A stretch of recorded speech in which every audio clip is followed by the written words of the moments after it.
অবশেষে SSC ২০২৫-এর board চ্যালেঞ্জের result publish হয়েছে। রেজাল্টটি তোমার নিজ নিজ শিক্ষা বোর্ডের ওয়েবসাইটে পিডিএফ আকারে প্রকাশ করা হয়েছে। সেখানে পিডিএফ ফাইলটি ওপেন করে তোমার এসএসসি পরীক্ষার রোল দিয়ে সার্চ করলেই তুমি দেখতে পাবে তোমার রেজাল্টে কোনো পরিবর্তন এসেছে কিনা। সার্চ দেওয়ার পরে যদি তোমার রেজাল্ট খুঁজে পাও, তার মানে হলো তোমার রেজাল্ট চেঞ্জ হয়েছে। আবার সার্চ দিলে যদি খুঁজে না পাও, তার মানে তোমার রেজাল্ট চেঞ্জ হয়নি। তবে রেজাল্ট চেক করার আরও একটি সহজ উপায় আছে। তুমি যেভাবে আগে তোমার রেজাল্ট দেখেছিলে, সে একই ওয়েবসাইটে তোমার রোল ও রেজিস্ট্রেশন নম্বর দিয়ে আবার রেজাল্ট চেক করতে পারো।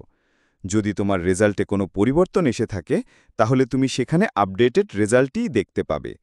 তোমাদের সুবিধার জন্য রেজাল্ট দেখার ওয়েবসাইট ও সকল শিক্ষা বোর্ডের ওয়েবসাইটের লিঙ্ক এই ভিডিওর ডেসক্রিপশন এবং পিন কমেন্টে দেওয়া থাকবে। রেজাল্ট তো দেখলে, এখন তোমার করণীয় কি? যাদের জিপিএ বা মোট নম্বর বেড়েছে, তাদের জন্য রইল অনেক অনেক অভিনন্দন। শিক্ষা বোর্ডের নীতিমালা অনুযায়ী শুধুমাত্র তোমরাই আগামী ১৩ ও ১৪ আগস্ট নতুন করে কলেজে ভর্তির জন্য আবেদন করার সুযোগ পাবে। এই সময়ে তুমি তোমার নতুন ফলাফল ব্যবহার করে পছন্দের তালিকাটি আবার সাজাতে পারবে। তবে তুমি যদি আগেই আবেদন করে থাকো বা ১১ তারিখের মধ্যেই করতে চাও, সেক্ষেত্রেও ১৩ ও ১৪ আগস্ট তোমার কলেজ চয়েস লিস্টটি আপডেট বা পরিবর্তন করতে পারবে। অন্যদিকে যাদের রেজাল্টে কোনো পরিবর্তন আসেনি, তোমরা আর টেনশন করো না।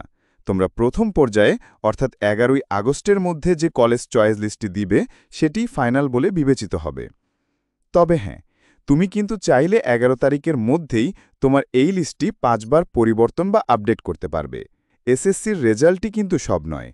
একটা পরীক্ষার রেজাল্ট হয়তো আশানুরূপ হয়নি, তার মানে এই না যে তুমি জীবনে হেরে গেছো। তোমার সামনের পথটা আরও অনেক লম্বা। আর সবচেয়ে জরুরি কথা হলো, যারা প্রথম পর্যায়ে এখনও আবেদন করনি এবং আজকে তোমার রেজাল্ট পরিবর্তিত হয়নি, তারা দেরি না করে ১১ই আগস্টের মধ্যেই তোমার বর্তমান রেজাল্ট দিয়ে কলেজ চয়েস লিস্টটি কমপ্লিট করে ফেলো। আশা করি পুরো বিষয়টি এখন তোমাদের কাছে পরিষ্কার। রেজাল্ট যাই হোক, নিজের উপর বিশ্বাস রাখো। নতুন ভিডিওর আপডেট পেতে সায়েন্স কিপ চ্যানেলটি সাবস্ক্রাইব করতে ভুলো না।